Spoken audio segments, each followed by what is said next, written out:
Hi, I'm Jasmine. 2 weeks ago, or maybe even 3 weeks ago, I began a data audit of the 37-year history of HR 40. I had cancer, I've been at home, I've been hearing cut the check chants, and I remember as a kid, Bill Clinton making his big apology. And I remember also thinking like, okay, so where's the check? So when to hear people talking about the check now in 2025, I was like, yeah, where is it? So I went and confirmed it's a study to study, and and then I started thinking about the CBC representatives who are still fundraising off the bill. And I went and I looked at their public financial disclosures, their campaign finance records, the district level outcome data to see what members of the Congressional Black Caucus, specifically comparing their leadership net wealth, the stock activity, the PAC funding that goes in, and the material conditions in the Black communities that come out, the communities that they are representing, like what are they doing, right? And what I got was pretty wild. In multiple Black majority districts, we already know, held by long-term leadership, incarceration rates, maternity death rates, level outcome data to see what members of the Congressional Black Caucus, specifically comparing their leadership net wealth, the stock activity, the PAC funding that goes in, and the material conditions in the Black communities that come out, the communities that they are representing, like what are they doing, right? And what I got was pretty wild. In multiple Black majority districts, we already know, held by long-term leadership, incarceration rates, maternity death rates, housing loss, and chronic poverty are not just slightly worse than average, they're among the worst in the country. And that's not a short-term outcome. Like, what have you been studying for 37 years? What's going on? So that's that. I made a chart.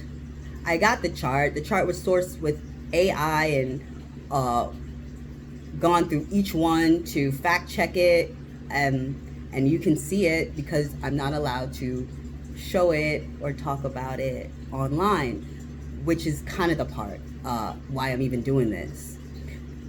I had a dream I was gonna be some type of YouTube newscaster on the streets, but the truth is not appropriate. So what did the data show? The same, exactly what you thought, but it doesn't really show you the scale or the interworking, like what is happening with the Congress, this survey, the outcome, the wealth that is so pathetically marginal when compared to the other side. Like you're doing this for what? What is the point? Who is even giving you money to keep doing this, right?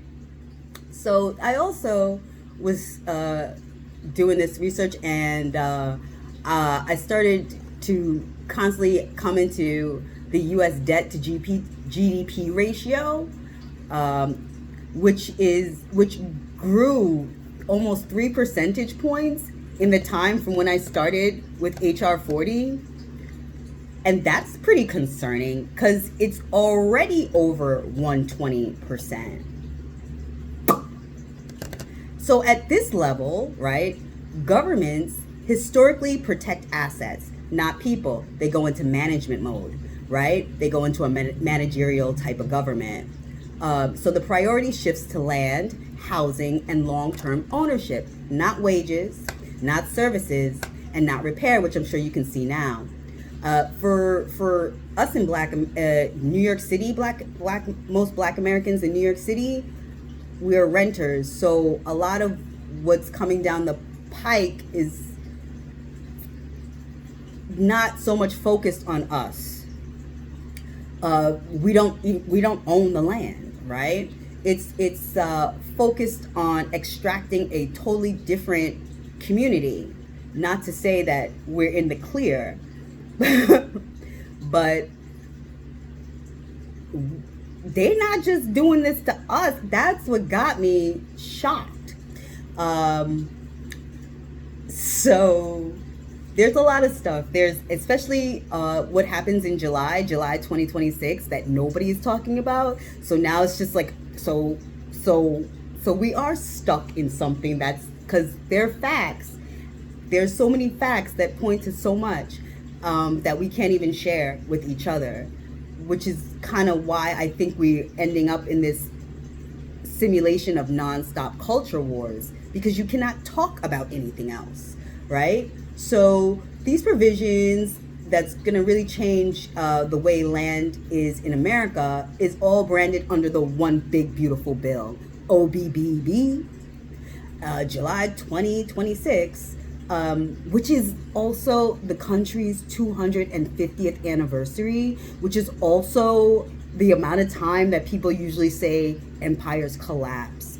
It's just so many points that are not being connected that I can't share. I don't know. I'm just out here really trying to get you to wake up maybe a little bit.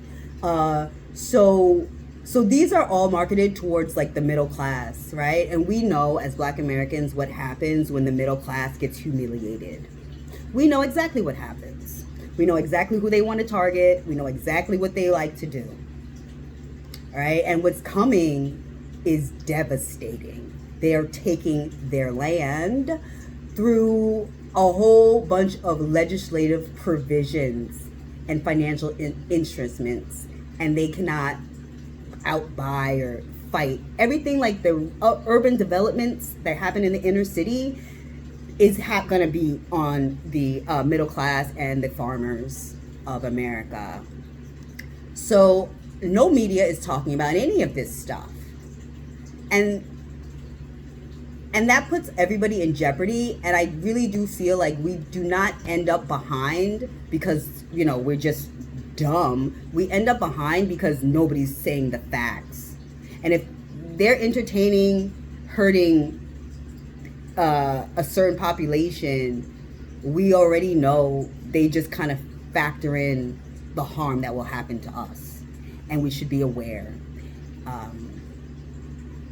Don't let this simulated, silly, blue and white funded culture war got you off your real square, the land that you stand on.